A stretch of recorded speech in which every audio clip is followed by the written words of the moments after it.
Olá, estamos de volta para o estudo do livro A Gênese. E hoje vamos nos concentrar no capítulo de número 11, que tem por título Gênese Espiritual. A palavra Gênese significa justamente origem, início, princípio. E é o que Allan Kardec se dispõe a fazer a partir do instante em que, reconhecendo o Espiritismo como uma ciência, é esse o papel que ele outorga ao Espiritismo, uma ciência de observação, como as ciências o são, de observação. Nunca podemos perder a base daquilo que ele próprio estabeleceu. Nós não podemos ir além do que ele estabeleceu, exceto atualizando pontos que, eventualmente, o conhecimento fez ser superado, mas do ponto de vista eminentemente material. Porque, do ponto de vista da contribuição que ele traz, e a gênese espiritual é a mais profunda contribuição que o espírito reencarnado na Terra recebeu, para saber efetivamente quem ele é, como se desenrola esse processo. Ela vem do trabalho de Allan Kardec, que no capítulo 11 faz uma síntese, mas extremamente profunda, a respeito desse processo. O capítulo é dividido em tópicos e eu vou pedir a vocês licença para respeitá-los, porque é exatamente por esse respeito que nós conseguimos entender essa estruturação.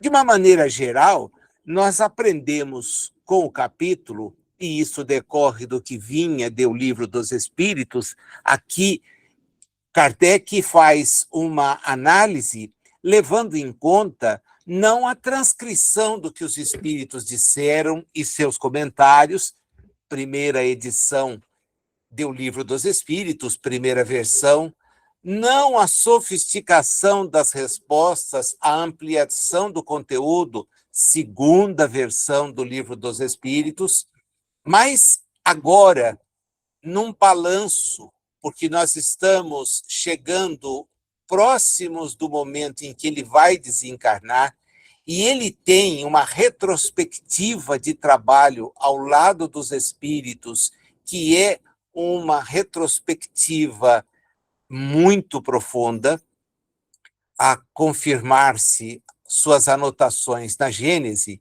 Ele se aproxima dos fenômenos em 1854. Começa a trabalhar com os espíritos em 1855 de uma maneira mais direta. Publica o Livro dos Espíritos em 1857. O primeiro volume da revista em janeiro de 1858, o número final da sua contribuição em abril de 1869. Ficam textos remanescentes, que vão aparecer até agosto, e ficam os apontamentos que estão consolidados em obras póstumas, segunda parte, alguns estudos também na primeira parte, e o que hoje se sabe sobre ele através do exame das cartas do projeto ACOL e também do projeto das casas André Luiz. Então, esse conjunto, ele nos dá uma ideia desse espírito. Porém, desde o princípio, ele bate em uma tecla, e essa tecla é: a criação espiritual é um processo contínuo. É um processo contínuo. E os espíritos lhe disseram isso, porque Deus cria espíritos simples e ignorantes. Esse é o ensino que os espíritos registram. Simples e ignorantes. Porém, todos têm um potencial ilimitado, ilimitado. Não há nenhum tipo de restrição de crescimento. Será o exercício do livre-arbítrio e das sucessivas experiências existenciais, a reencarnação, que cada espírito construirá a sua própria evolução. Então, não há um teto, não há um limite. Cada espírito vai trabalhar no sentido de atingir o máximo que lhe desafiar a própria necessidade, o próprio interesse. Então, nós temos condições de nos elevarmos em conhecimento, nós temos a necessidade de nos elevarmos em moralidade e o que me parece uma chave muito bonita da união dessas duas coisas. Quando experimentarmos tais avanços, nós passaremos a ter uma dose de felicidade, porque sabemos que o conhecer e o melhorar-se nos faz compreender melhor as coisas, e isso nos torna felizes. Aquele que não consegue entender é que fica numa situação de infelicidade, porque depende de outro, se ilude, é iludido, e por isso sofre, experimenta restrições. Então, Kardec coloca as coisas de uma forma assim muito, muito interessante. Nós vamos iniciar a nossa análise pelos tópicos de 1 a 9. Eu vou seguir a estrutura que aparece no capítulo, tá? Então, se você tem o capítulo aí em mente, vai ver que eu vou seguir os tópicos para poder mostrar esse trabalho. Ele faz um raciocínio absolutamente lógico, mas é de uma logicidade assombrosa. Do começo ao fim do capítulo, ele vai interligando as coisas de maneira que nós possamos, ao final, chegar a uma conclusão, que eu não vou enunciar agora, porque ela é o fruto do seu trabalho dentro de uma forma de conhecer que o Espiritismo trouxe.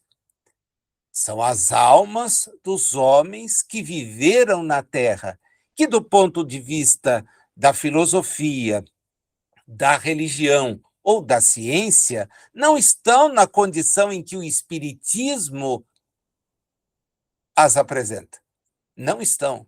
Você pode buscar qualquer conhecimento filosófico, qualquer conhecimento religioso, daqueles que estão à disposição, estiveram à disposição, e desde que a gente tem acesso ao documento, todos estão à disposição. Eu não posso ter acesso a algo que foi oralmente transmitido e se perdeu. Mas tudo aquilo que tem registro, eu posso abrir, olhar, transcrever, analisar. Se não está no meu idioma, está em outro, eu vou aprender o idioma, vou buscar quem tem aprendido, vamos obter a transliteração, a tradução e vamos conhecer. Não tem problema algum. O Espiritismo está à nossa disposição e ele traz essa verdade que aparece aqui. O princípio espiritual, ele manifesta-se por seus efeitos. Ele começa num raciocínio muito óbvio, muito óbvio. A existência do princípio espiritual é tão evidente quanto a da matéria. Tão evidente. Não há nenhuma distinção nisso. Não percebemos diretamente, mas vamos reconhecê-lo pelos seus efeitos. E ele usa a imagem belíssima do sino. Quando o sino toca, é um fenômeno mecânico. Sim, se não for a ação do vento que faz o sino balançar, e aí eu não teria como. Mas se ele quer dar um sinal, quem é que está dando o sinal? Ora, há algo por trás. Ele diz, olha um corpo morto. Ele tem o mesmo elemento material que possuía na vida, mas falta um detalhe. Ele não pensa mais, não decide, não age por vontade própria. Tanto que quem quer deixar instruções para como seu corpo vai ser tratado, para como os seus bens precisam ter esta ou aquela destinação diferente da legal, elabora um testamento, porque ele não poderá mais se comunicar, ele não terá mais como deixar. Ora, a inteligência, e aqui começa a chave do ensino, ela não pertence ao corpo em si. A inteligência não pertence ao corpo em si. Durante a existência, está no homem, animando o corpo, um princípio inteligente que usa o organismo para manifestar-se. Segundo ponto, o princípio espiritual, ele decorre da própria ideia de Deus. É por isso que ele começou a Gênese estudando Deus. A existência de Deus, e é uma existência que ele analisa sem qualquer tipo de fantasia, reconhece-se algo pelos efeitos que produz. Veja que ele está retomando o mesmo raciocínio. Tudo aquilo que o homem criou, maravilha, eu sei quem criou. Mas e o que o homem não criou? Bem, provém de alguma coisa, porque do acaso não dá para ser. O próprio domínio das leis físicas faz com que a gente descarte por completo a hipótese do acaso. Não existe a possibilidade de trabalhar assim, porque você, ainda que fosse alguém extremamente crente, e o cientista não é, mas não é mesmo, e a crença aqui é no sentido amplo da colocação. O cientista pesquisa. Ele não pensaria em fazer um voo para qualquer lugar se não tivesse a certeza de tudo aquilo que compôs a estrutura do que viaja, da saída e da chegada. E como é que ele chega a essas conclusões? Mediante a observação das leis naturais, que são estudadas e nos dão informações. Mas não é obra do acaso, porque se fosse o que tinha ontem, poderia não existir hoje. E nós estamos vendo que ele se repete.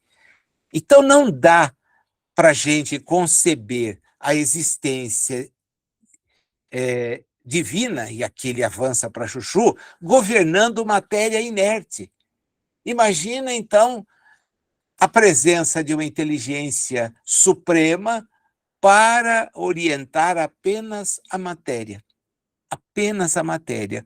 Ou pensar na presença da existência de Deus com atributos de justiça e bondade, se não tivéssemos seres conscientes para justamente entender esse princípio que é exercido através da justiça, bondade. Então, a ideia de Deus faz com que decorra logicamente a ideia da existência do princípio espiritual. Em seguida, ele afirma: se a vida humana terminasse definitivamente com a morte, nós não vamos ter como entender justiça e nem bondade divina. Por quê? Porque há milhões de seres que nascem e vivem instantes. Outros têm uma existência cercada de sofrimento. Outros nem chegam a rever o nascimento. Como é que fica essa ideia de justiça? Não tem lógica. É a sobrevivência do ser pensante que surge como uma consequência natural dessa crença numa inteligência suprema. Materialismo e ateísmo, diz ele, formam um conjunto coerente em si. Por quê? Porque eles dizem não há princípio de natureza espiritual. Ora, se não há princípio de natureza espiritual, você não precisa admitir nenhuma causa inteligente superior. Se é só matéria, matéria está explicada. Então, olha, eles são coerentes. Eu não penso assim, afirma ele, mas os que pensam demonstram muito mais coerência do que outras visões com as quais a gente compartilha. No item 4, ele diz: há no ser reencarnado, sem dizer ainda que é reencarnado, uma intuição, um sentimento de que a existência não termina com a morte do corpo. Não termina. Em todas as épocas, em todas as culturas, nós temos a ideia, o sentimento da continuidade da vida. Tanto que é aí que se reúnem os espiritualistas, porque imaginam uma continuidade. A forma como imaginam essa continuidade aí é uma outra questão. Já que agora as almas dos homens que viveram na Terra vieram contar como é que se continua. Não é mais uma imaginação daqueles que estão reencarnados, ou lembrando-se de episódios que tiveram em outras existências, ou imaginando como deveria ser. Há muito fruto de imaginação nessas teologias, mas o fato é que agora nós vamos ter uma ideia cada vez mais refinada. O que o Espiritismo acrescenta nessa ideia? A confirmação objetiva. É por isso que ele diz: o Espiritismo é a ciência que observa fatos. Que fatos são esses? O da existência da alma.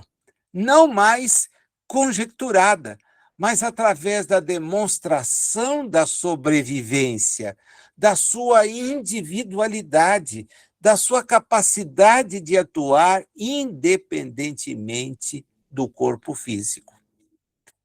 No quinto, ele faz uma distinção que às vezes a gente tem dificuldade de compreender, né? Existe vida orgânica e existe inteligência. As duas coisas não podem ser confundidas.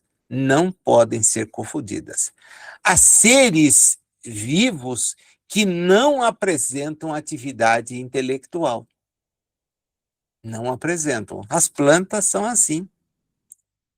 Existem também situações em que o organismo permanece funcionando enquanto a manifestação do pensamento está ausente ou profundamente reduzida, né? Então, você vai ter funções vitais que muitas vezes continuam sem que a inteligência que as dirige possa se manifestar.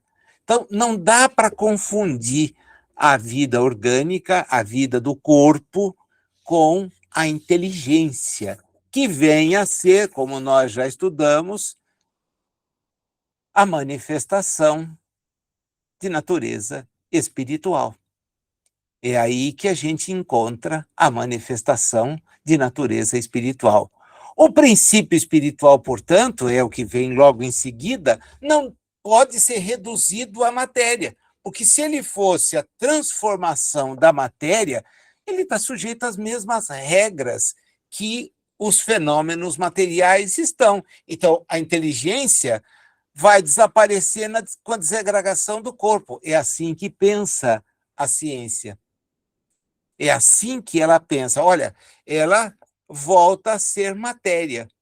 Há mesmo ideias de natureza teológica que defendem isso, que esse princípio perde a sua individualidade, voltando a um todo, etc. Essas críticas são claramente apresentadas desde o Livro dos Espíritos. As características da consciência, da inteligência, do pensamento, elas são completamente diferentes daquilo que a gente conhece da matéria, daquilo que se conhece da matéria. Então, a gente tem que admitir, como os espíritos fizeram questão de dizer, a existência de dois princípios dentro do contexto universal. o princípio material e o princípio espiritual. Fora dessa realidade, nós temos a presença de Deus. E como os espíritos nos trouxeram? Quando individualizado, o princípio espiritual se constitui o espírito. Já o princípio material, os corpos, as diferentes formas da natureza. Eles concentram a análise no espírito, isso é sempre muito importante. Por quê? O livro é dos espíritos. Ah, mas como é que a gente vai ficar na questão da origem desse princípio? Kardec diz, isso ultrapassa a possibilidade atual, o limite atual do conhecimento humano, né? Existe a possibilidade de estudar a existência, de estudar os efeitos, agora não há como investigar diretamente o ponto de partida. Essa razão pela qual o que vai aparecer soa como hipótese. Então, pode estar animando os animais? Ah, sim, é possível. É perfeitamente possível. Os espíritos dizem há a presença do animal, mas ao mesmo tempo, no mundo superior, mas ao mesmo tempo eles dizem, olha, do espírito a Deus há uma distância que é a mesma entre o animal e o espírito. E no meio disso, há N manifestações que nós não temos condições de esclarecer agora. Quer dizer, faltam instrumentais. Faltam elementos de conhecimento, de domínio para isso. Então, o que ele demonstra? Que a razão e as informações que os espíritos nos trouxeram deixam muito claro algo que é racional, é lógico, que todos os espíritos possuem a mesma origem. Eles são criados em condições equivalentes e recebem iguais possibilidades de progresso. Isso joga fora qualquer ideia de espírito privilegiado. Qualquer ideia. Todos nascem iguais, com as mesmas possibilidades. Bom, e os que chegam? Bem, os que chegam é mercê o seu esforço. O tempo de existência que tem, isso tem que ser levado em conta. A criação espiritual, então, não teve um momento, ela é permanente. É assim que aparece no item 8, né? Os mundos materiais e os seres espirituais fazem parte de uma mesma obra universal. Nós vimos nos estudos anteriores, particularmente na uranografia, sobre a criação dos mundos espirituais, a criação dos mundos materiais, perdão, né? E observamos isso cada vez mais, a existência de bilhões e bilhões de astros. E o raciocínio dele segue a mesma lógica. A criação espiritual acompanha o mesmo raciocínio. Desde sempre existem seres em diferentes estágios de desenvolvimento. Essa colocação do desde sempre revela justamente, se eu não tenho como conhecer o início, e olho à minha volta, descubro grandiosidades cada vez maiores, eu não posso ficar dizendo, foi a Terra que começou tudo. Não tem porquê, é ilógico, extremamente ilógico. Uma coisa que não é ilógica é a de que o progresso é a lei do espírito. Todos somos destinados ao progresso. Então, quando os espíritos que estão na Terra começaram a sua trajetória, o universo já tinha inteligências em diferentes estágios de evolução, inclusive, espíritos puros. A presença de Jesus só demonstra isso. Nós somos para ele as ovelhas, na linguagem fácil de ser assimilada por um povo agropastoril. As ovelhas, que cabe ao pastor zelar, cuidar, para que elas sejam também elas instruídas e avancem. Não somos apenas os corpos, a ideia é bonita para que a gente guarde, para que a gente guarde.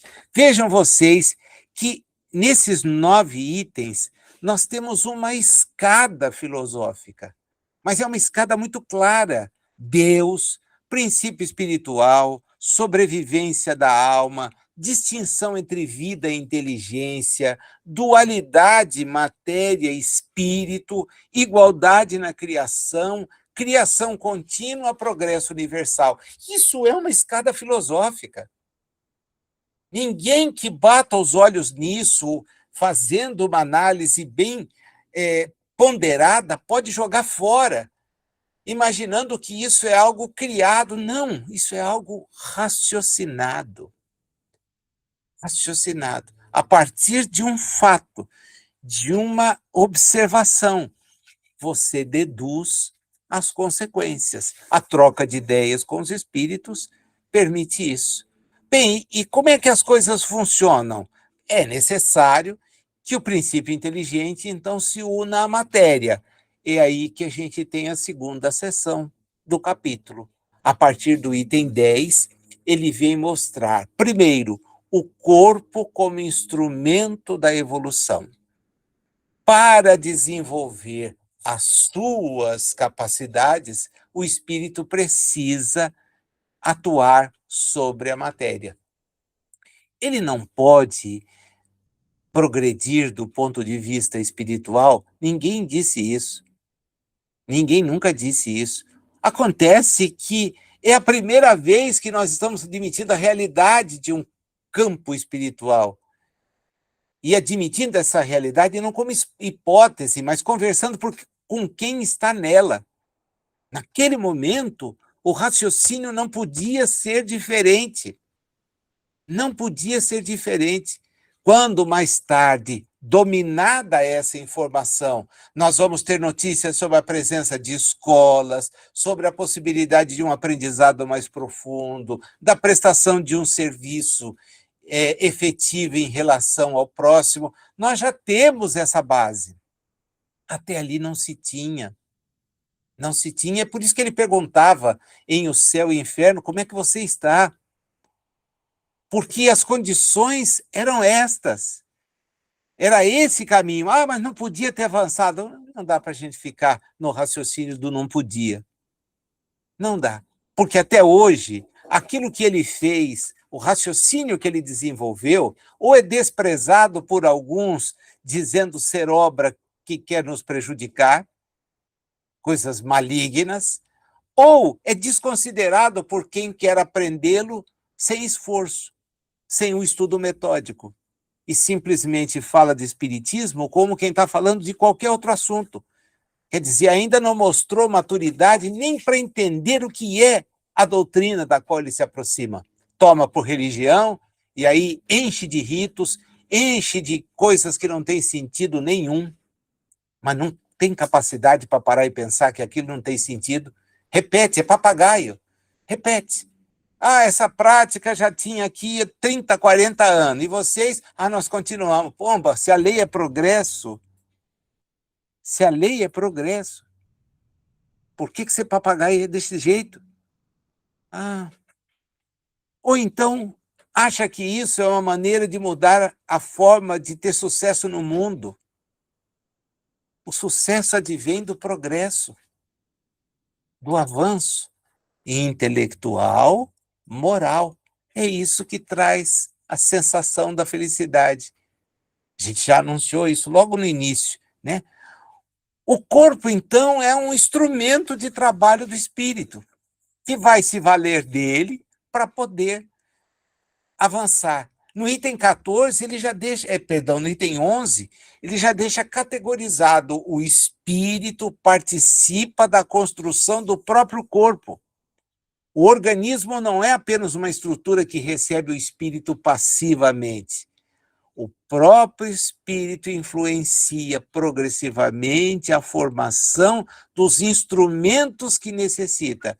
E aqui eu não vou avançar recomendando a todos que querem efetivamente aprofundar um estudo sobre isso, a leitura do livro Missionários da Luz. Evidente que eu também falaria do Evolução em Dois Mundos, mas como a Gênese, Evolução em Dois Mundos é tomado como algo inacessível, né? As pessoas não se debruçam e, não dá para ler, eu não consigo. Bom, tudo bem, não me acho com maior capacidade do que ninguém. A gente se debruça e vai estudar, e vai compreender e anotar, e vai voltar a estudar. E efetivamente vai dominar? Não, não. A gente vai tentar dar um passo de cada vez. A sucessão de corpos vai acompanhar a evolução do espírito. Então, a gente inicia mesmo em corpos rudimentares. Mundo primitivo é isso, organismo compatível ao grau de desenvolvimento. Se você vai sofisticando, os seus corpos, nossos corpos vão melhorando. Na própria Terra, nós conseguimos, através da ciência, no estudo antropológico, paleontológico, identificar corpos que abrigaram espíritos. Fomos nós, os espíritos que estivemos lá? Interessa. O fato é que espíritos em estágios primitivos têm corpos primitivos. As condições são completamente diferentes. As necessidades são outras. O tempo de existência é muito diferenciado. Se nós olharmos para a nossa realidade enquanto espíritos, dentro daquilo que o nosso conhecimento já permitiu reunir, sabemos que no século XIX, viver no Brasil na condição de escravo não levava a uma experiência muito longa. E a questão é muito óbvia, as condições de vida eram completamente diversas. Se a gente for aos dados estatísticos do IBGE, eles vão mostrar que quem habita regiões em que faltam recursos públicos, em que falta água tratada, esgoto tratado, em que a escolaridade é baixa, a perspectiva do tempo de existência é diferente de quem renasce num estado como que nós, em São Paulo, estamos, em cidades onde tudo isso é possível. E aí a gente vê a longevidade. As condições de quem pode se dedicar ao estudo, quem não tem atividades que exijam tanto sacrifício, são diferentes. Então, isso cria uma lógica, um raciocínio lógico. A morte nada mais é, item 13, do que o desligamento entre o espírito e o corpo. O corpo é material, segue lei da matéria. O princípio é espiritual, não vai seguir a lei da matéria. O espírito, para o espírito, a morte não representa outra coisa, não extingue. É lógico. Você deixa o instrumento para voltar à realidade que você tem enquanto espírito. E não é a realidade material, você se juntou a ela. O que distingue cada homem, portanto, não é o corpo. Olha aí toda a baboseira, e os espíritos foram categóricos em relação a isso, né? Na história da tradição familiar, de pertencer ao grupo A, ao grupo B, ao grupo C, de ter heráldica, brasão da família. Isso é uma bobagem fenomenal. O que distingue o homem não é o corpo, é o espírito. E o espírito é diferente.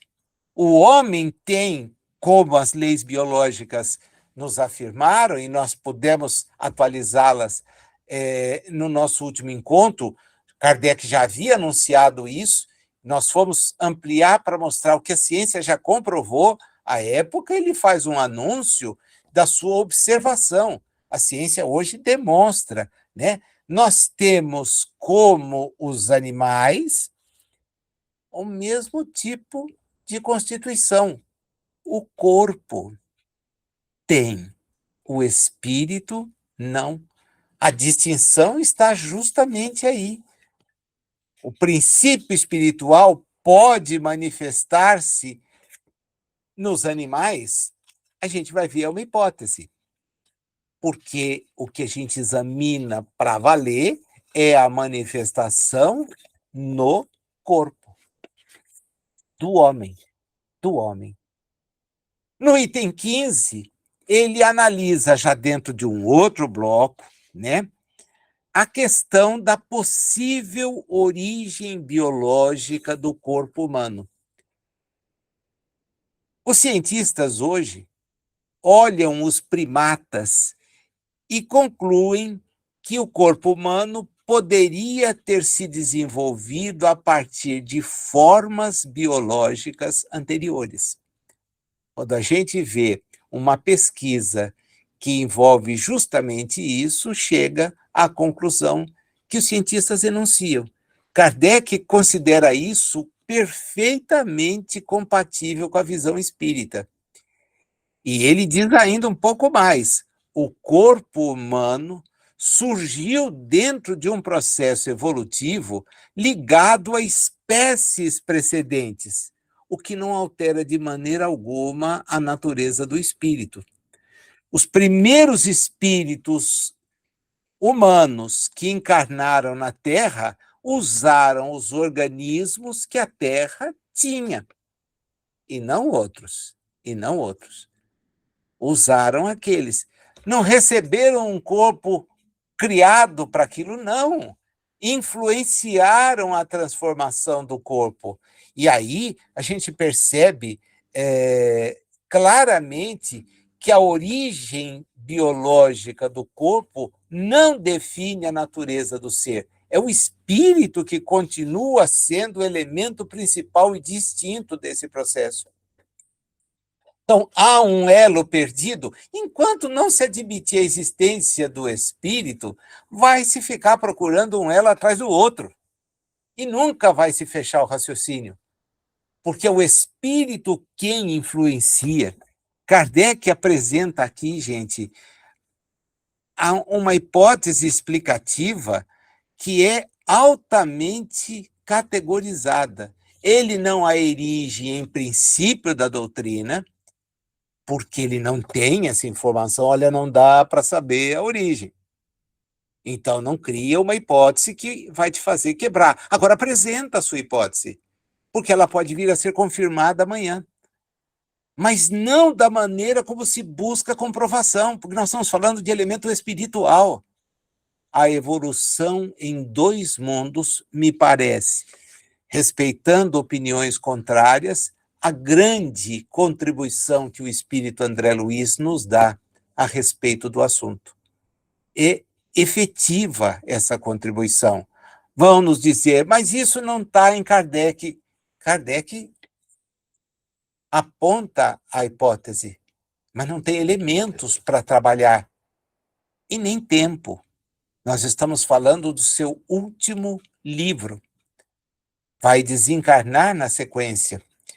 A transformação progressiva dos organismos, ela é admitida como hipótese justamente para poder entender, olha, cada vez que um espírito mais melhorado se aproxima, nós estamos vendo o progresso aparecer.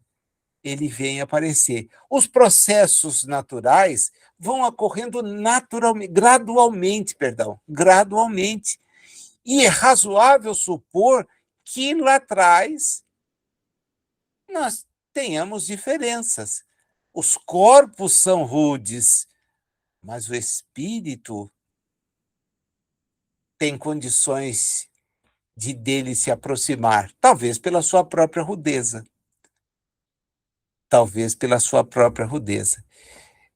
O essencial, para que a gente não perca nunca de vista, né, o que tem que estudar, é que aparência não é nada. A essência é que é tudo. Todo o trabalho está na questão da consciência moral. A aparência que o sujeito traz, a autoconsciência, a capacidade de progredir espiritualmente, que fala do espírito. Não é a aparência que ele toma. Então, a gente tem que entender esse raciocínio. E é muito importante perceber que aqui, muitas vezes, a interpretação sobre Kardec é furada, tá? Eu sinto uma interpretação furada. Primeiro, ele não está afirmando que o homem veio do macaco, mas também não está afirmando que o espírito humano foi o macaco. Ele propõe algo que eu fiz questão de anotar, né? Mesmo que o corpo humano tenha se originado de formas biológicas anteriores, isso não explica a realidade espiritual do homem, tá? É um contexto muito interessante. Ele não está dando aula de biologia, ele está falando de filosofia. Ele não está preocupado de uma forma com algo que é transitório. O livro nos apresenta o que é definitivo. É esse o esclarecimento que nós precisamos ter. Somos espíritos. E ser espírito não é uma ficção. Não é algo que a gente imagina. É algo efetivo. Efetivo. Tá? É muito importante. É muito importante. Porque daqui para frente, do 17 para frente, ele vem nos falar da encarnação dos espíritos. E para isso ele traz de volta a ideia de que, para atuar sobre a matéria, o espírito precisa de um envoltório intermediário, uma substância mais sutil que a matéria, mas que está presente no mundo material onde o espírito vai estar vinculado. O nome disso todo mundo sabe, né? Perispírito. Perispírito. O elemento sutil. É o elo entre o espírito e o corpo. Um elo. E aqui também é uma outra coisa fenomenal. Porque, embora a matéria seja complicada e exista muita literatura, a linguagem é muito direta. É um elo. Só isso. E é de cada mundo. Mundos mais evoluídos, elos mais sutis. Mundos menos evoluídos, elos mais grosseiros. Ponto. Acabou. Ah, mas se aonde fica o registro? Olha, a informação é que o espírito precisa de um elo para agir sobre a matéria. Está aí a figura do perispírito. Qual é o processo de encarnação e desencarnação? O processo já estudado por nós muitas vezes, o item 18. O espírito se liga ao corpo na concepção e sai do corpo pelo processo da desencarnação. A vida corporal propicia o desligamento do espírito. A separação não é igual. É por isso que no 19 ele aponta: a desencarnação não acontece de forma idêntica para todos. Não é idêntica. O que vai diferenciar o nosso processo desencarnatório? A nossa evolução moral, nossas condições espirituais, nossas condições emocionais. Então, o nosso desligamento pode ser rápido, com uma reambientação dentro de critérios do momento evolutivo de um espírito de expiações e provas, mas pode ser algo moroso, moroso. O que ele deixa evidente é que, apesar desse ser um fato sucessivo, durante a reencarnação, nós vamos nos esquecendo gradualmente da consciência de existências anteriores. Durante o desenvolvimento do feto, vai sendo processada uma limitação. E nós vamos, então, deixar para trás a lembrança de experiências que tivemos. Mas isso não destrói o que nós adquirimos. Perder a consciência do passado não faz com que o espírito jogue fora tudo o que aprendeu. Então, aí as ideias inatas. O sujeito que não teve na presente encarnação, porque tem 3 anos, 4 anos, acesso à música, tem condições de compor. E nós tivemos espíritos demonstrando isso os temos ainda, de executar uma peça, fazer a leitura de uma partitura musical que um pianista dedica anos e anos para poder dominar, pintar, falar sobre fatos que podem ser comprovados, estão aí todos os indícios reencarnatórios. Então, o esquecimento não destrói tudo aquilo que a gente adquiriu, não tem como. A identidade espiritual, ela permanece intacta. O espírito continua sendo o mesmo antes, durante e depois da encarnação. Não há mudança, não há.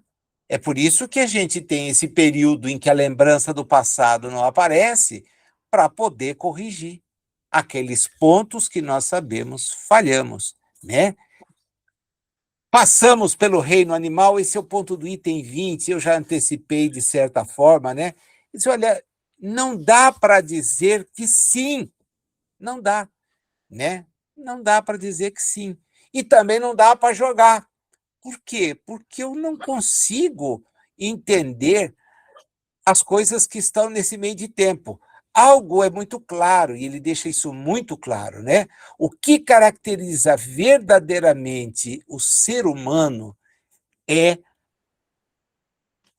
a consciência moral, é o livre-arbítrio, é a responsabilidade pelos próprios atos. Então, a somatória dessas três coisas caracteriza o espírito que está no homem. Consciência moral, livre-arbítrio, responsabilidade pelos próprios atos. É aqui que começa a humanidade espiritual. Tá, mas e o que está no meio? Não sei. Até porque os espíritos vão lhe dizer, não pensa que as coisas são seccionadas como você pensa, como você coloca. Há muitas coisas no meio que não dá para te explicar agora, e não é o nosso foco. Você vai entendê-las. Agora é importante que você divulgue essa ideia, que as pessoas entendam que elas são espíritos reencarnados. E isso é o mais importante. Através da encarnação, você tem favorecido o seu progresso, porque você trabalha, porque você estuda, você age sobre a matéria, você melhora o ambiente. Pronto, você está evoluindo. A inteligência vai sendo o mecanismo da sua evolução. A vida espiritual, no item 25, é a condição normal. Essa é a vida normal. A encarnação é temporária e a gente imagina o contrário, né? A nossa vinculação à matéria no mundo de expiações e provas, imagina no primitivo, não há noção nenhuma de nada, que a gente acha que a vida espiritual é que vai ser, mas ela é. A nossa é que é precária. Dura quanto? 100 anos? E daí, e daí o seu espírito tem muito mais do que 100. O seu espírito tem um tempo que não dá para a gente pôr nos dedos. E é esse aspecto que é importantíssimo. A reencarnação, ou a encarnação em si, nunca é um castigo. Nunca é um castigo. Né? Você não vem aqui para sofrer. Essa é outra ideia que também se disseminou de tal maneira que nós ficamos assim, porque o objetivo da encarnação é o progresso do espírito. Ah, mas eu tenho uma vida cheia de dificuldade. Sabe lá as provas que você pediu? Porque seu espírito sabe o que precisa corrigir. E se não sabe, alguém te ajuda a pensar nisso. Então, me dá dificuldade. E é evidente que as dificuldades que a gente recebe não são aquelas que a gente talvez precisasse, porque passa por uma ou outra limitação e o sujeito entende que a existência para ele é um verdadeiro suplício. Não funciona assim. Agora, para avançar, nós temos que usar o nosso livre-arbítrio e utilizá-lo bem. Do contrário, a gente não vai avançar. Como os mundos acompanham a evolução do espírito e vice-versa, nós vamos ter mundos, como ele apresenta no Evangelho, que vão receber espíritos mais evoluídos. Né? Na sua célebre divisão em 4 tempos, ele vai mostrando isso, o predomínio do bem vai aparecendo. Não no mundo de expiações e provas, não no mundo primitivo, porque falta a consciência, falta a ciência. Quando você chega no mundo feliz, a condição de praticar o bem não praticando o mal é real. Agora, quando você atingiu o mundo celeste, você superou esse tipo de aprendizado. Esse tipo de aprendizado, né? Na medida, então, que a gente evolui, tem chance de acessar mundos mais adiantados. E também a classificação dele, categórica, feliz, expiação e provas, foi a classificação racional que ele encontrou até para explicar a expressão o reino não é daqui. Um reino que Jesus habite não pode ser um reino em que espíritos que ainda não atingiram um grau de perfeição que ele ostenta possam habitar.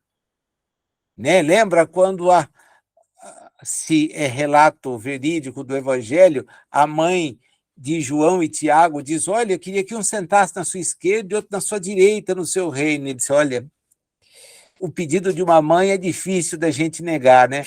Mas eu não tenho como prometer isso. Né? Por quê? Eu sei que eles podem, mas quem vai estar no lugar de quem, numa condição assim, não é atributo meu. Mais um instante de negar o qualificativo, a qualificação de que ele é Deus. Se fosse Deus, está tudo resolvido. Não, pelo contrário, eles vão avançar, e muito. Porém, não sou eu que vou dizer onde eles vão estar, né? No item 29, ele retoma a questão do aparecimento da humanidade sobre a Terra e diz: houve o momento em que surgiram as condições para isso. Ele examina na sequência a diversidade humana e diz: olha, os espíritos que vieram para cá não estavam todos no mesmo grau, como não estamos todos no mesmo grau até hoje. Há condições de estar no mundo assim, mas tanto para quem está saindo do mundo primitivo e vem para um grande desafio, que é viver num mundo onde a gente precisa ter um certo senso no comportamento, e a gente percebe que isso está faltando mesmo, generalizadamente, mesmo, e infelizmente, como há espíritos, que estão habilitados a viver num mundo muito melhor, pela maneira como se exprimem, pela maneira como fazem as coisas, estão em condições de viver em mundos que são diferentes da Terra. E isso a gente tem que entender, compreender, né? A humanidade, está no item 31, é uma comunidade de migrantes espirituais. Isso, para mim, é tão claro quando ele diz, pensa que um grupo vem para a Terra e contribui com alguma coisa. E esse grupo vai adiante. Ele tem capacidades, tem características e traz para a Terra. Nós estamos hoje vivendo ao lado de espíritos que detêm uma enorme capacidade tecnológica. Nos trouxeram benefícios como a computação, as telecomunicações, vacinas e medicamentos para controlar problemas graves que afligem a humanidade. São espíritos que detêm um conhecimento a respeito disso. É uma migração consciente, porque o espírito natural da Terra, ele tem limitações. Aquele que está aqui sem receber esse aporte, ele é extremamente limitado. É fácil observar isso, sem querer estabelecer distinções, mas sendo óbvio. Em todos nós, pouco importa a posição que esteja, o que é preciso desenvolver é justamente a capacidade moral, porque eu posso conhecer a ciência profundamente e ser um egoísta categórico, viver para mim. E isso não traz absolutamente nada de recompensa reencarnatória. Tive acesso às melhores escolas, consegui obter os melhores títulos, tenho condições de contribuir, sim. E faz? Para mim, sim. Aí a gente para e pensa. Porque a ideia do amar o próximo não é discurso vazio, é compromisso espiritual. Fora da caridade, ninguém chega a lugar algum, porque o que é caridade? É esquecer-se de si, é pensar na dor do outro. A gente chega a uma conclusão, que é aquela enunciada no item 32, que então ninguém avança no mesmo ritmo. Há os que avançam mais rápido e outros que não avançam tão rapidamente assim. Mas algo é óbvio: todos avançam. Todos avançam. E isso é importantíssimo, tá? Porque você percebe nitidamente que alguns espíritos que trabalham ao nosso lado são espíritos que demonstram uma capacidade muito grande de viver aquilo que eventualmente pregam. E isto precisa ser entendido por nós, tá? Precisa ser entendido. Então, a gente observa um espírito como, para dar um exemplo nosso aqui, né? E que talvez aquele que nos leia, nos ouça depois, não vai entender, não compreende, mas se a gente levar em conta aquilo que nós sabemos, é fácil que nós vivemos aqui em Bauru, por exemplo, um espírito como o seu Carlos, Sebastião Carlos de Paiva, um exemplo de dedicação ao próximo, de vida em favor do próximo. Eu usar o Chico, mas o Chico é um lugar muito comum, porque ele destoa pela generosidade que ostenta. Ele viveu a caridade em todos os aspectos, né? Seu Paiva, para nós, foi um exemplo facilmente observável. Atuou em favor do outro, para valer, para valer. É dizer, puxa, então vai progredir espiritualmente? Não tenho dúvida. Por que não tenho dúvida? Porque os seus exemplos demonstram. Eu não preciso ser expert para chegar numa conclusão dessa. Se há espíritos que alcançam uma realidade melhor, são aqueles que praticam o bem. Nos itens 33 e seguintes, ele analisa a reencarnação, né? E ele diz, é só ela que explica o progresso da humanidade, né? Ela é lógica, uma necessidade lógica. Se cada alma fosse criada no instante do seu nascimento, a gente não conseguiria explicar por que as coisas avançadas chegam. Imagina, de onde veio o domínio para trabalhar a música, por exemplo, como Beethoven a trabalhou? Só por existências anteriores. Para ter a visão que Leonardo da Vinci externou, Michelangelo, Rafael, Bach. Estou falando de arte que a gente identifica com uma facilidade tremenda. Mas e no conhecimento científico de agora? Olha como nós progredimos num espaço de 30 anos, em termos tecnológicos. Então, tem que entender que é só a reencarnação de espírito com domínio intelectual que leva ao progresso intelectual. As coisas funcionam de maneira elementar, e aí esses espíritos estimulam que outros estudam, outros conheçam, para que tenham maior domínio e, em desencarnando, tenham condições de fazer muito mais. Você não vai apenas executar, você vai pensar no que vai ser executado. E isso é importantíssimo. O espírito progride no mesmo mundo de natureza principal. Kardec faz isso de uma maneira assim razoavelmente estruturada no item 34, né? Tem quem mostre que a gente reencarna em vários planetas. Eu mencionei aqui Beethoven, mas a gente tem lá a história de Mozart morando em Júpiter e trazendo os sinais da sua morada, ele que foi uma criança prodígio para os nossos parâmetros, compondo aos 5 anos peças complexas, etc. Kardec, de certa maneira, veio nos mostrar que é melhor a gente observar, né? Olha que interessante as suas colocações. O espírito não precisa mudar de mundo a cada etapa de sua evolução. Assim como o estudante não precisa mudar de escola para avançar de uma série para outra. O que você tem é a possibilidade de permanecer no mesmo ambiente por causa de 4 coisas. Vamos a elas? Permite aprender observando os mais adiantados. Segundo, favorece a convivência entre diferentes níveis evolutivos. Terceiro, possibilita reparar os erros cometidos perante as mesmas pessoas. E quarto, fortalece laços afetivos.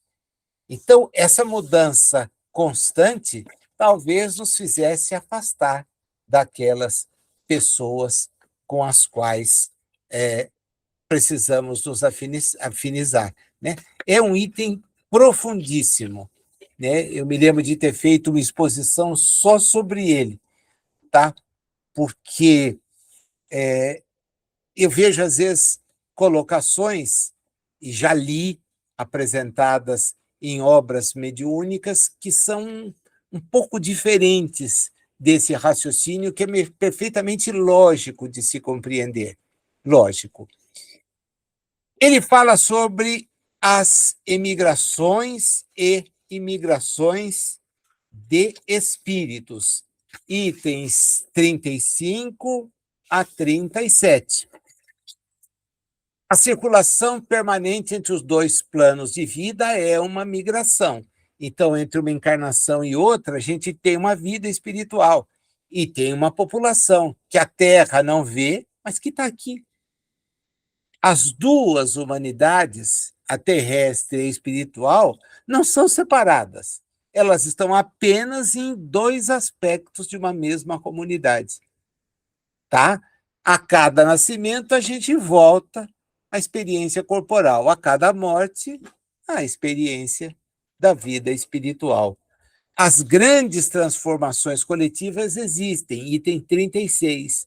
Em determinados períodos, a renovação já não é apenas gradual, ela é massiva.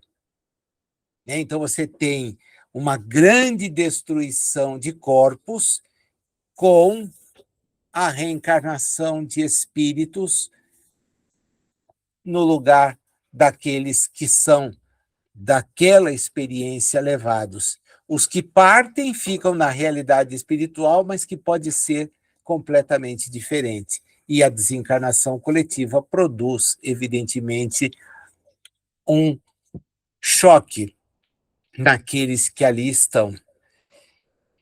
As migrações entre os mundos, Kardec defende, olha, isso é perfeitamente possível. Os espíritos podem se transferir de um lugar para outro, né? A questão leva em conta a necessidade evolutiva e o grau de desenvolvimento que eles já alcançaram. Então, nós já ouvimos falar e muito de migrações coletivas para a Terra. É hora da gente juntar aquilo que aparece aqui, né? No 38, ele fala sobre a raça adâmica. Eu vou permitir ser bem sintético aqui, porque a gente vai voltar na Gênese mosaica, né? É o objeto do nosso próximo estudo, no capítulo 12, e ela justamente leva em conta o surgimento de alguém de nome Adão. Kardec entende, 38, 39, 40, 41, que a raça adâmica foi uma imigração de natureza espiritual, né? A humanidade terrestre não se desenvolveu a partir de elementos ligados só à Terra. A vinda de espíritos de outros lugares, e aqui ele então coloca essa chegada coletiva, que ele denomina então de raça adâmica, é algo perfeitamente provável. E a gente, no texto do que está contido no livro do Gênesis, e não aqui da Gênese, vai ter chance de mostrar isso, tá? Ele rejeita a ideia de que a humanidade surgiu de um casal. Negativo. Há uma pluralidade das origens humanas. Né? Não é um único casal, não. tá? A ciência tenta explicar um ponto de partida, e nesse ponto de partida volta os seus olhares para o continente que nós denominamos presentemente África, tá? E diz que de lá teriam partido as migrações para todos os lugares. Hoje, a genética nos traz sobre isso uma informação interessante, né? Ao dizer que nós compartilhamos uma ancestralidade comum muito antiga. Agora, a questão não é espiritual, é em relação ao corpo. Mas o corpo mais recuado tem a mesma coisa. Mas isso o tempo todo está dito. O corpo é o corpo. Ele pode mudar de aparência, mas será corpo, terá os elementos que os corpos têm, tá? E como é que as diferenças intelectuais vão mostrar isso? É justamente aí. Quando aparecem os elementos da raça adâmica, eles têm um conhecimento que os que estavam aqui não detinham. Não detinham. E eles vão, então, instrumentalizar os que estão aqui com os conhecimentos que eles trazem sobre o manuseio de materiais, de formas, etc. Eu prometo que eu vou detalhar isso um pouco mais quando a gente estiver falando da Gênese mosaica, tá? Quanto à antiguidade da humanidade, que é o objeto do item 41, ele deixa muito claro que não dá para a gente fixar isso em coisas muito recentes. Aliás, 41 e 42, né? Ele insiste nisso. É incompatível com os fatos conhecidos a hipótese de nós termos uma humanidade toda descendente de Noé e da sua família. Porque se a gente pensa em raça adâmica, em Adão e Eva, precisa ser coerente e ver que haverá um dilúvio. E o dilúvio vai destruir todos os que estão aqui, todos. Então, nós vamos ter que começar outra vez. De que família? Da família de Noé. Então, não é mais Adão nem Eva, não são eles, é Noé. Percebe como até teologicamente tem interpretação furada, porque toda a humanidade foi dizer, mas Noé era descendente direto de Adão. Como? E aí o sujeito inventa lá uma genealogia, sei lá eu, a partir do quê, para tentar explicar isso. Mas uma genealogia para explicar o quê? 4, 5 mil anos? Ainda que se consiga. Ainda que se consiga. Isso explica a presença do homem na Terra? Só se você acreditar no mito da encarnação do Éden. Aí a gente não precisa nem continuar a conversa, né? Porque acho que é ficar malhando em ferro frio. No 43, Kardec aborda uma questão que, em O Céu e o Inferno, foi objeto do seu estudo aprofundado, né? A doutrina dos anjos decaídos e da perda de um paraíso, né? Como ele entende que os mundos evoluem à medida que os espíritos que os habitam são moralmente melhores, essa ideia da existência de um paraíso, de onde os espíritos poderiam ter vindos, ela fica um pouco melhor compreensível se a gente admitir que aqueles espíritos estiveram em mundos materialmente mais avançados, porém moralmente não eram, de maneira que tiveram que fazer as suas experiências em mundos que estavam moralmente na mesma condição que eles detinham. Toda a teoria sobre Capela, as colocações feitas, seja por Emmanuel, por Edgar Armond e por outros espíritos encarnados ou desencarnados, ela, de certa forma, tenta encontrar uma guarida nisso, né? O mundo material em que viviam era melhor. Porém, moralmente, afirma Kardec, a coisa não funciona assim.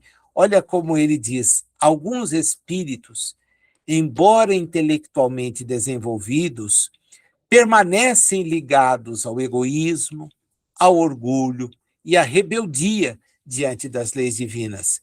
Nestes casos, tornam-se incompatíveis com o novo estágio moral do mundo em que vivem. Por isso, são transferidos para mundos menos adiantados, onde continuam seu aprendizado e enfrentam experiências mais difíceis, adequadas à necessidade de renovação, e contribuem para aquele mundo, né? Então, a ideia de um paraíso perdido é justamente essa ideia que o espírito tem, de que tinha um lugar muito melhor e hoje está num mundo que, embora seja belíssimo, demanda muitos esforços da nossa parte. No 44, ele defende que os espíritos menos preparados deixam determinado mundo, mas outros mais adiantados podem vir a ocupá-lo. Então, a renovação do conjunto de habitantes é uma constante, uma constante. No 45, e nós vamos retomar isso então, ele volta à ideia de uma raça adâmica como uma colônia espiritual exilada, né? Ela seria então formada por espíritos provenientes de um mundo mais avançado. A Terra é um campo de reeducação e de trabalho. Eu vou voltar nisso aqui para valer, né? Porque ele vai tentar mostrar agora por que uma promessa de Jesus, vamos levar em conta que ele estudará as eventuais promessas no último livro da Gênese, as predições, né? Gênese, os milagres e as predições. É um outro livro. Mas aqui no 46, ele diz: sem a reencarnação, é difícil compreender a própria lógica da promessa de Jesus, né? Se cada alma fosse criada num instante, você não tinha ligação real entre um homem da época de Adão e aqueles que estão hoje, porque é cada um criado no momento. Então, a missão de Jesus, ela não pode ser dirigida às mesmas individualidades espirituais que necessitam de progresso, porque ela foi feita lá. Agora, se você pensar em reencarnação, não.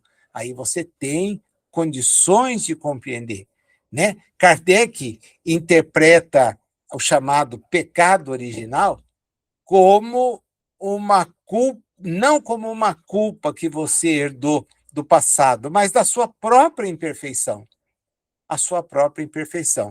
E dentro da sua lógica, né, ele usa o exemplo de Nova Caledônia, que vem a ser o que nós chamamos hoje de Austrália, aquela região da Oceania. Ele dá um exemplo histórico, né? Condenados foram expulsos do seu país e mandados para essas colônias distantes, e deveriam reconstruir lá suas vidas com disciplina, com muito trabalho. Eles não eram homens diferentes do que aqueles que foram mandados para lá. Eram os mesmos espíritos. Agora, quando chegam lá, eles levam consigo o quê? Conhecimento, levam consigo qualidade, mas levam seus defeitos. Eles tinham uma chance de se regenerar. Fazendo o quê? Olha, trabalhando para o progresso daquilo. Então, ser exilado no mundo assim não é um retrocesso, é apenas entender que não se progride sem mérito. Você conquista o seu próprio progresso. Olha como ele se ajusta àquilo que ele tinha programado, àquilo que ele tinha enunciado. Você se ajusta ao próprio progresso, né? Se a gente pudesse reinterpretar, então, o pecado original, esse exílio, não é uma culpa, mas é o retrato da nossa tendência. Então, nós insistimos em não querer avançar. Portanto, podemos até ter vivido em lugares melhores, mas lá não podemos ficar. Vejam que lógica clara, evidente, né? De onde vêm os espíritos? Puxa, por que que os homens são desiguais? Como conciliar liberdade e providência? Por que existe o sofrimento? Como compreender o progresso da humanidade? Qual o significado que teria ler os textos bíblicos da forma como nos foram apresentados? E como é que a gente pode harmonizar ao mesmo tempo ciência, religião e filosofia? O capítulo 12 da Gênese é a demonstração mais sincera de que isto é possível. Para mim, é o capítulo, né, de todos os que nós já estudamos, e eu, diante da possibilidade de estudar só mais um da Gênese, né, porque depois Milagres, o assunto é diferente e Predições é diferente, eu posso assegurar para vocês, dos 12 até aqui estudados, e do que falta, dos 11, perdão, até aqui estudados, e do que falta, o 12º, esse é o melhor, o mais profundo, o mais lógico de todos os capítulos. Então, quando eu vejo as pessoas me dizerem, né, nossa, a gente tem uma dificuldade muito grande de ler a Gênese, eu tenho recomendado apenas isso, leiam a Gênese espiritual. Ah, mas e o resto? Não precisa ler, mesmo, não precisa ler. Porque eu tenho certeza que a partir do momento que você compreender a Gênese espiritual, você vai querer reler os outros. Aí você vai despertar o interesse, porque o bem e o mal, a questão de Deus, eu vou querer reler, tá? Porque eu vou entender que os espíritos nos trouxeram aquilo que ele afirmou no capítulo 1º. Ergueram o véu para que nós pudéssemos compreender melhor quem somos. Quem somos? Moisés nos disse que havia um único Deus e aboliu o politeísmo. Não de todo mundo, de onde ele vivia, e não integralmente. Jesus vem para aquele mesmo povo que havia insistido que Deus só protegeria para dizer, esquece, Deus é Pai, e de todos. Os seus exemplos são categóricos aí. Os espíritos vêm para nos dizer, olha, não criem fantasias. O progresso é que nos leva a estágios melhores. Não basta crer aqui ou crer acolá.